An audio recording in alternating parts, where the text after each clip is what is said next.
तेव्हा सांगितलं जातं की सगळ्यात जास्त व्ह्यूज त्याच गोष्टींना आहेत.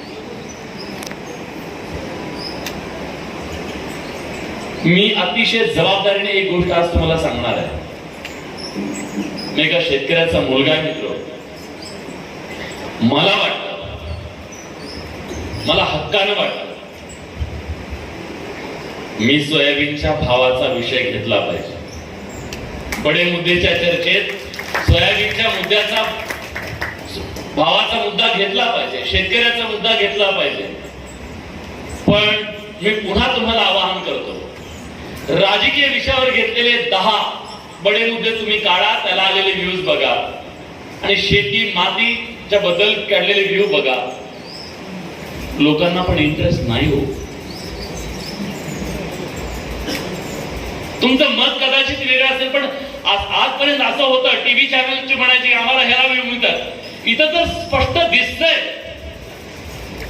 आणि यांनी कोणीही वर्तमानपत्र जी आता चालवली जातात ना, स्वातंत्र्याच्या काळात दिशा देण्यासाठी, समाज बदलण्यासाठी होती. आज व्यवसाय आहे, तो हे मान्य करावं लागेल. पुन्हा सामान्य प्रेक्षक म्हणून आम्ही काय बघतोय, आम्हाला काय आवडतंय आणि जे जे तुम्हाला आवडतंय ते तुमच्या ताटात आणून ठेवण्याचा प्रयत्न आज चालू आहे. कारण त्याच्यातून बिझनेस मिळतोय. जेवढी जबाबदारी, पत्रकारांची जबाबदारी झटकणं असं अजिबात नाही. आपण जबाबदारी झटकत नाहीये. पण मुद्दा हा पण आहे की आज प्रेक्षकांची, वाचकांची टेस्ट बदलली आहे. मला सांगा, एखाद्या बातमीच्या खाली हजारो ज्या शिवीगाळ करणाऱ्या कमेंट आहेत, कोण करतो? पाकिस्तानचे लोक करतात का? कोण करतं सांगा? एवढा वेळ कसा असतो, मला प्रश्न पडतो.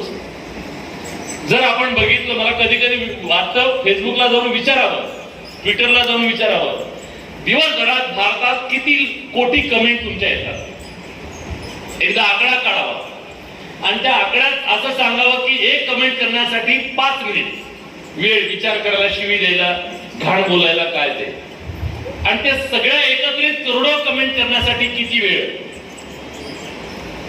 अरे मला तर असं वाटतं, मूलभूत प्रश्नावरून आपलं लक्ष बाजूला करण्यासाठी आपल्या हातात हे दिलं तर नाही असं वाटायला. 5-5 हजार कमेंट एका बातमीवरती, आणि त्याच्यावर बिझनेस असतो. तुमची एक कमेंट म्हणजे त्यांचा बिझनेस आहे, एंगेजमेंट. मला डिजिटल वाले कोण आहे त्यांना लक्षात येईल. ती एंगेजमेंट आहे, लाईक एंगेजमेंट आहे, बिझनेस. तुमची एक कमेंट बिझनेस, तुम्ही एक व्ह्यू केलं बिझनेस. आपण गिराईक होतोय, आणि गिराईक कुठल्या गोष्टीचे? चांगल्या गोष्टीचे. का असं होत नाही? एखाद्या सुंदर लेखाला खूप चांगल्या कमेंट आल्या, उद्या ते संपादक म्हणतील चांगले लेख मागवा. का लिहिणारे आपल्याकडे नाहीयेत का? आहेत ना. पण लोकांना चटपटीत लागतंय. सर अर्ध्या तासाचा रिपोर्टाज आम्ही करायचो, अर्ध्या तासाचा रिपोर्टाज 30 सेकंदाच्या ह्याच्यामध्ये आता लोक पुढे जात आहेत. पेशन्स संपले, पेशन्स.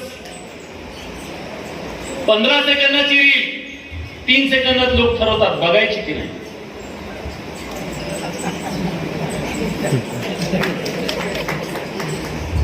मग कधी आम्ही अग्रलेख वाचणार?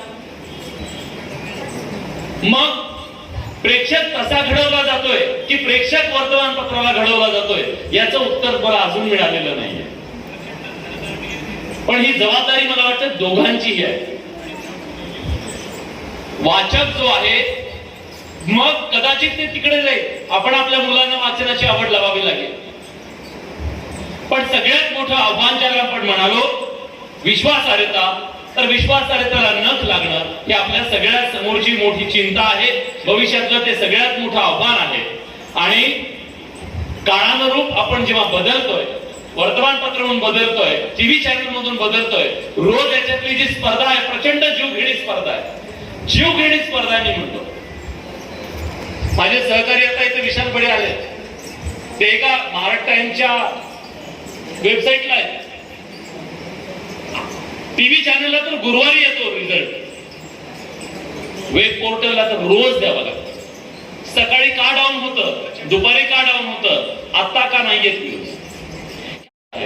व्यवसाय नक्की करायचा आहे, व्ह्यूज नक्की मिळवायचे, पण हे सगळं करत असताना मालकांना व्यवसाय आपल्याला द्यायचा आहे, 4 पैसे द्यायचे, हे सगळं आहे, पण ते करत असताना जेवढं प्रामाणिकपणे आपण आपल्याला करता येईल ना, ज्या 4 गोष्टी आपल्याला मी फसवणार नाही, मी माझ्या प्रेक्षकांची फसवणूक करणार नाही, एवढं जरी आपण करू शकलो तरी मला वाटतं पुरेसं आहे. आपल्या प्रेक्षकांना आपण तो न्याय देण्यासारखा आहे.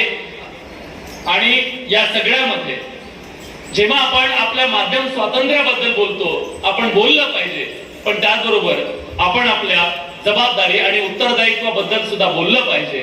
आज आमच्यातली जर्नलिझमची सगळ्यात महत्वाची शोध पत्रकारिता संपली.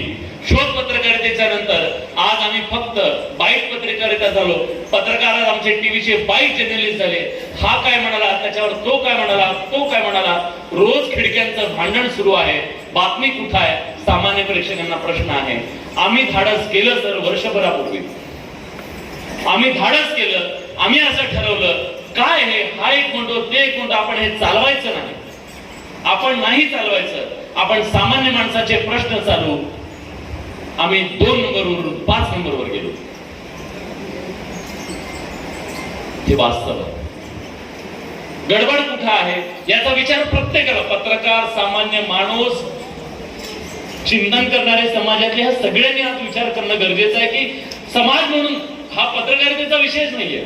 समाज म्हणून आपलं काहीतरी गणतंय का, आपलं काहीतरी हुकतंय का, आपली दिशा बदलतीये का, या सगळ्याचा विचार निश्चितपणे करणं गरजेचं आहे. शोध पत्रकारितेच्या बद्दल मी जेव्हा बोललो तेव्हा आज मिस करतो सर ते शोध पत्रकारिता, आणि उदगीर मध्ये आल्यानंतर मी त्याच्याबद्दल न बोलणं मला वाटतं ते योग्य नाही. आपल्या सगळ्यांना कल्पना असेल, महाराष्ट्रातला सगळ्यात मोठा 70,000 कोटींचा बोगस बायोडिझेलचा महाराष्ट्रातला घोटाळा, देशातला सगळ्यात मोठा बोगस बायोडिझेलचा घोटाळा जेव्हा महाराष्ट्रात उघड केला होता तेव्हा त्याच्यातला एक पंप हा उदगीर मध्ये होता. मी आता येऊन बघून आलो, 3 वर्ष झाले असतील. 3 वर्षानंतर सुद्धा तो तसा धुळखा तिथे पडलेला आहे. पण त्यांची सुद्धा फसवणूक झाली, तिथे त्यांचे कोटी रुपये गेले. पण राज्यातले सगळे पंप आज बंद आहेत. एका पत्रकाराची ताकद काय असते. फक्त मी थोडक्यात सांगतो घोटाळा काय होता. आपल्या इथे जे इंडस्ट्रियल एरिया असतो त्या इंडस्ट्रियल एरियामध्ये इंडस्ट्रियल ऑइल आणलं जातं. इंडस्ट्रियल ऑइल, हे इंडस्ट्रियल ऑइल म्हणजे काय असतं तर कमी प्रतीचं डिझेल असतं, जे या मशिनरीमध्ये वापरलं जातं. आणि गल्फ कंट्रीज मध्ये हे कमी प्रतीचं डिझेल स्वस्तात विकलं जातं. आणि जेवढं होईल तेवढं. आणि माझी सुद्धा जबाबदारी आहे, जर 10 बडे मुद्दे राजकीय नेत्यांवर व्यवसाय चालण्यासाठी केले तर 1-2 बडे मुद्दे शेतकऱ्यांच्या प्रश्नावर करणं ही माझी जबाबदारी आहे. ती नक्की करण्याचा मी प्रयत्न करेन. आणि आज या व्यासपीठावरती मला बोलवलं त्याबद्दल मी सगळ्यांचे मनापासून आभार व्यक्त करतो. देशमुख सरांचे मनापासून आभार व्यक्त करतो. सगळ्या आयोजकांचे मनापासून आभार व्यक्त करतो. आणि उदगीर मधल्या सगळ्या आपल्या बांधवांनी आज मोठ्या संख्येने इथं हजेरी लावली. राज्यातून सुद्धा अनेक पत्रकार इथं आलेले आहेत. आणि एक मला जाता सांगायला हवं माझ्या मित्राबद्दल, पत्रकारितेमध्ये असे काही हिरे